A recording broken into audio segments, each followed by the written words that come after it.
പ്രോത്സാഹിപ്പിക്കുന്നതിനുമായിട്ടാണ് നിങ്ങൾ ഇവിടെ ഒത്തുചേർന്നിട്ടുള്ളത്.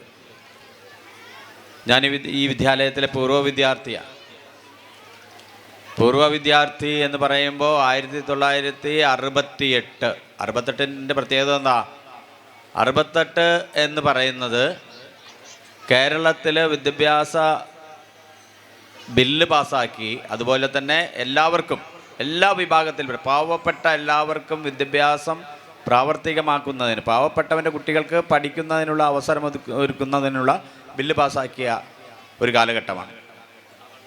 EMS നമ്പൂതിരിപ്പാടിൻ്റെ രണ്ടാമത്തെ ഗവൺമെൻറ്റിൻ്റെ കാലത്ത് സ്വകാര്യ മേഖലയിൽ വിദ്യാലയങ്ങൾ ആരംഭിക്കാൻ ഉത്തരവ് ഇറങ്ങിയപ്പോൾ ഞങ്ങളെപ്പോലുള്ള അന്നത്തെ കുട്ടികൾക്ക് പഠിക്കുന്നതിനുള്ള വാതിൽ തുറന്നു കൊടുത്തത് നമ്മളൊക്കെ തന്നെ ആനാബീഡി മുതലാളി എന്ന് വിളിക്കുന്ന നമ്മുടെ AM സമുദ്രൻ്റെ ഉപ്പ, ബഹുമാന്യനായിട്ടുള്ള അന്തരിച്ച കുഞ്ഞു മുഹമ്മദ് ഹാജിയാണ്. അപ്പോൾ അന്ന് നമ്മുടെ സ്കൂളിൽ മാറ്റമുണ്ട്. അന്ന് ഞാൻ പഠിച്ചിരുന്ന സ്കൂൾ എന്ന് പറഞ്ഞാൽ MES കോളേജിൻ്റെ ഗ്രൗണ്ടിനോട് ചേർന്ന് 4 ക്ലാസ് മുറികളുള്ള ഒരു ഓല ഷെഡാണ്. നിലം നിങ്ങൾ ഇരിക്കുന്ന പോലെ തന്നെ മണൽ വിരിച്ചതാണ്. അപ്പോൾ നമ്മുടെ കുട്ടികൾക്ക്, ഞങ്ങൾ ഉൾപ്പെടുന്ന കുട്ടികൾ കാല് നിലത്തിങ്ങനെ ബെഞ്ചിലിങ്ങനെ കാല് നിലത്ത് ഉരസിയാണ്, മണലിൽ ഉരസിയാണ് കളിച്ചിരുന്നത്.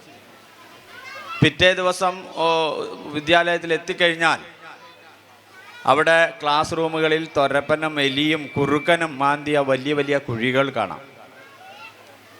ഞാൻ സൂചിപ്പിക്കുന്നത് അക്കാലത്തെ ഒരു വിദ്യാലയമാണ്.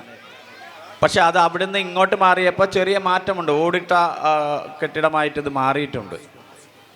എല്ലാ വിദ്യാലയങ്ങളും മികവിൻ്റെ കേന്ദ്രങ്ങളായിക്കൊണ്ടിരിക്കുന്ന ഈ സമയത്ത് പൊന്നാനിയിൽ യാതൊരു മാറ്റവുമില്ലാതെ തുടരുന്ന ഒരു വിദ്യാലയമാണ് നമ്മുടെ സ്കൂൾ. ദൗർഭാഗ്യവശാൽ ഒരുപക്ഷെ ജയസി ടീച്ചറൊക്കെ തന്നെ, ബിജി ടീച്ചറൊക്കെ തന്നെ നിരന്തരം ആവശ്യപ്പെട്ടതിൻ്റെ അടിസ്ഥാനത്തിലാണ് കഴിഞ്ഞ വർഷം ഈ സ്കൂളിന് ഫിറ്റ്നസ് സർട്ടിഫിക്കറ്റ് കൊടുത്തത്.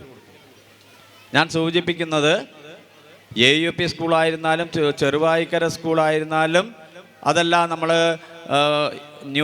ഈശ്വരമംഗലം ന്യൂ UP സ്കൂൾ അല്ലേ, ഹൈടെക് സംവിധാനത്തിലേക്ക് മാനേജ്മെൻറ്റ് തന്നെ തങ്ങളുടെ വിദ്യാലയങ്ങളെ ഉയർത്തുകയാണ്. പക്ഷേ നമ്മുടെ കുട്ടികളുടെ ഭാഗ്യക്കുറവ് എന്ന് പറയാവുന്ന തരത്തിലുള്ള വളരെ ഏറ്റവും മോശമായ ഒരു പഠനാന്തരീക്ഷമാണ് നമ്മുടെ വിദ്യാലയങ്ങളിലുള്ളത്. അത് മാറണം. മാനേജ്മെൻറ്റ് വിഷയത്തിൽ വളരെ ഗൗരവതരമായിട്ടുള്ള മാറ്റങ്ങൾക്ക് തയ്യാറാകണമെന്നാണ് ആദ്യമേ സൂചിപ്പിക്കാനുള്ളത്. മറ്റൊരു കാര്യം, മാർച്ച് മാസം 30-ാം തീയതി സംസ്ഥാനം മാലിന്യമുക്ത നവകേരളം പരിപാടിയുടെ ഭാഗമായി മാലിന്യമുക്തമാവാൻ ഒരുങ്ങുകയാണ്. എന്ന് പറഞ്ഞാൽ എവിടെയും മാലിന്യം കാണാത്ത ഒരവസ്ഥയിലേക്ക് നമ്മുടെ നാട് മാറുകയാണ്. അപ്പോൾ അതിനനുസരിച്ച് നമ്മുടെ നാട്ടിലും മാറ്റങ്ങൾ ഉണ്ടാകണം. മാലിന്യം കൂമ്പാരമായിട്ട് വലിച്ചെറിയുന്ന ആളുകൾ ഇതുവരെ നമ്മൾ നഗരസഭ മാലിന്യമൊക്കെ നീക്കം ചെയ്തിരുന്നു. പക്ഷേ ഇനി എല്ലായിടത്തും ക്യാമറകൾ സ്ഥാപിച്ചിട്ടുണ്ട്, രാത്രികാല പട്രോളിംഗ് ആരംഭിച്ചിട്ടുണ്ട്. അപ്പോൾ നമ്മുടെ ഉമ്മമാരും അമ്മമാരും ശ്രദ്ധിക്കേണ്ട ഒരു കാര്യം, വീട്ടിൽ കുട്ടിയുടെ കയ്യിൽ അല്ലെങ്കിൽ മുട്ടപ്പഴത്തിരി വാങ്ങാൻ പോകുന്ന കുട്ടിയുടെ കയ്യിൽ, കെട്ടിയോൻ്റെ കയ്യിൽ ഈ വീട്ടിലെ വേസ്റ്റൊക്കെ തന്നെ കവറിലാക്കി വലിച്ചെറിയുന്ന ഒരു ശീലം നമ്മളിലുണ്ട്. ആ ശീലം നമ്മൾ അവസാനിപ്പിക്കണം. നമ്മുടെ ശീലത്തിലും മനോഭാവത്തിലും മാറ്റം വരുത്തിക്കൊണ്ടല്ലാതെ നമ്മുടെ നാട് സുന്ദരമായ ഒരു നാടായി മാറില്ല. പൊന്നാനിയിൽ ഒട്ടേറെ മാറ്റങ്ങളാണ് സംഭവിച്ചുകൊണ്ടിരിക്കുന്നത്. നിങ്ങൾക്കറിയാം, ഇന്നലെ 1-2 കാര്യങ്ങൾ, മാലിന്യം കൂമ്പാരമായി നിന്ന സ്ഥലത്ത് കുട്ടികൾക്കായിട്ട് ഒരു വലിയ അനാക്കോണ്ട പാമ്പിൻ്റെ ശില്പം നമ്മൾ അനാച്ഛാദനം ചെയ്തു. ഒരു മാതൃകാപരമായിട്ടുള്ള ഒരു ട്രെയിൻ മോഡലിലുള്ള ഒരു MCF നമ്മൾ ആരംഭിച്ചിട്ടുണ്ട്. ഇതൊക്കെ പുതിയ മാറ്റമാണ്. പൊന്നാനിയിലേക്ക് ടൂറിസ്റ്റുകൾ തേടിയെത്തുന്ന ഒരു സാഹചര്യം പൊന്നാനിയിലുണ്ടായിട്ടുണ്ട്. അത്തരം സാധ്യതകൾ കൂടി നിങ്ങളുടെ മനസ്സിലുണ്ടാവണമെന്ന് മാത്രം സൂചിപ്പിച്ചുകൊണ്ട് അടുത്തതായിട്ട് സംസാരിക്കുന്നതിന് വേണ്ടി റിപ്പോർട്ട്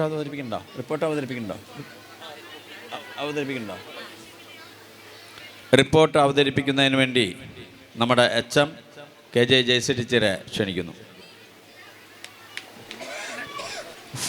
റിപ്പോർട്ട് അവതരിപ്പിക്കുന്നതിന് മുമ്പായി നമ്മുടെ കഴിഞ്ഞ വർഷത്തെ LSS കിട്ടിയ വിദ്യാർത്ഥികൾക്കുള്ള ഒരു ആദരവുണ്ട്.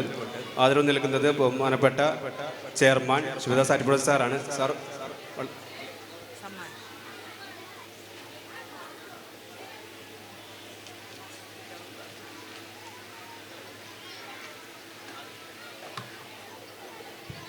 സമ്മാനം ഏർപ്പെടുത്തിയിട്ടുള്ളത് അൽഷമ മൊബൈൽസ് ബസ് സ്റ്റാൻഡ് പൊന്നാനിയാണ്. ഐഷ ഹുദിന, LSS വിദ്യാർത്ഥി ഐഷ ഹുദിന.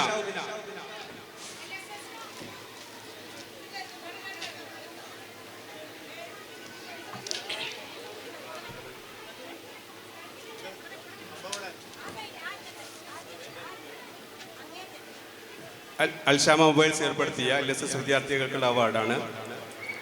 ഐഷ ഹുദിന.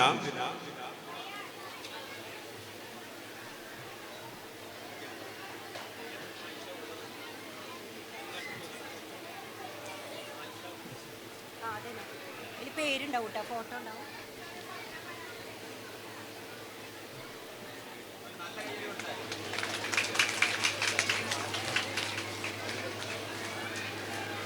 മുഹമ്മദ് ഷിബിലി.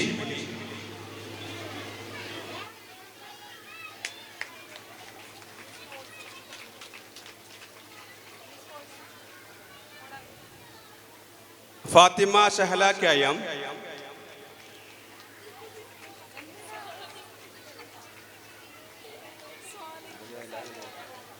മുഹമ്മദ് സ്വാലിഹ്. ആദില ബി.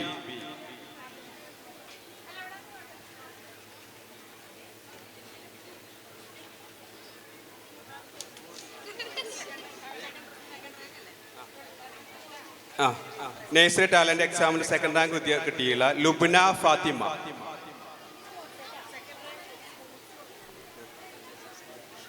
പറഞ്ഞു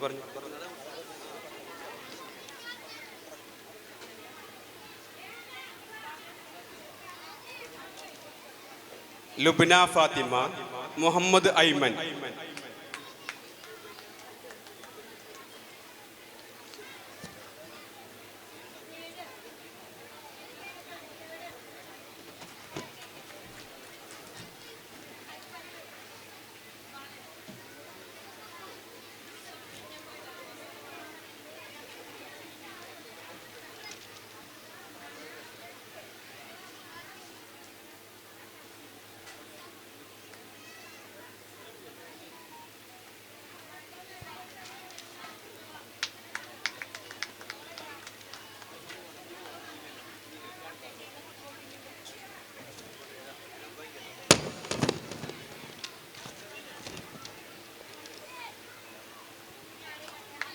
UPS പുതുപൊന്നാനിയുടെ 50ാം വാർഷികത്തോടനുബന്ധിച്ച് നടത്തിയ പൊന്നാനി സബ് ജില്ലാ വിദ്യാർത്ഥികൾക്ക് ആയുള്ള 5 ഫുട്ബോൾ ടൂർണമെന്റിൽ വിന്നേഴ്സായിട്ട് നമ്മുടെ സ്കൂൾ ടീമിനുള്ള പൊൻകിരീടം ചാർത്തിയ കുട്ടികളുണ്ട്.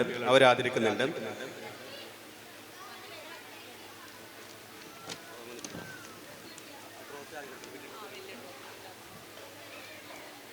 വിന്നേഴ്സായ കുട്ടികൾ കിട്ടിയിട്ടുള്ള ട്രോഫിയാണ് ആദ്യം ചെയർമാൻ നൽകുന്നത്.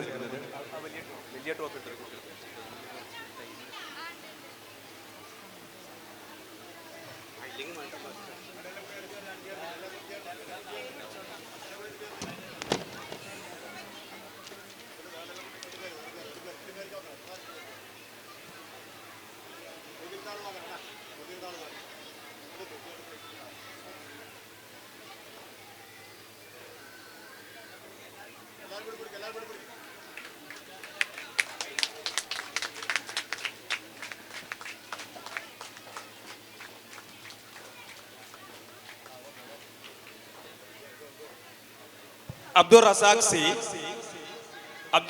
സി.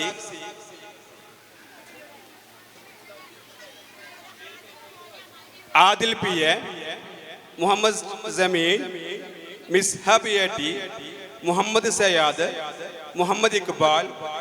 മുഹമ്മദ് ഫഹദ്. മുഹമ്മദ് റിഹാൻ എന്നീ വിദ്യാർത്ഥികളാണ് ഫുട്ബോൾ ടൂർണമെന്റിൽ പങ്കെടുത്തത്. അബ്ദുൾ റസാഖ്, ആദിൽ PA, മുഹമ്മദ് ജമീൽ, മിസ്ഹബ്, മുഹമ്മദ് സയാദ്, മുഹമ്മദ് ഇക്ബാൽ, മുഹമ്മദ് ഫഹദ്, മുഹമ്മദ് റിഹാൻ.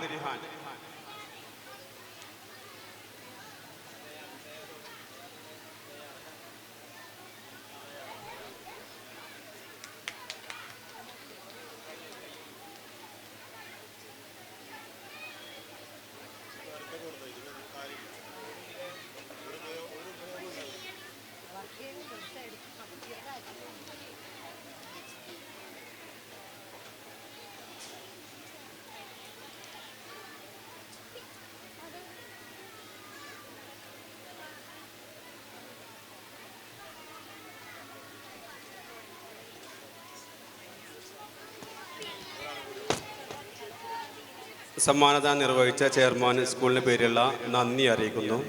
അടുത്തതായി റിപ്പോർട്ട് അവതരണമാണ്. റിപ്പോർട്ട് അവതരണത്തിന് വേണ്ടി HM JC ടീച്ചറെ ക്ഷണിച്ചുകൊള്ളുന്നു.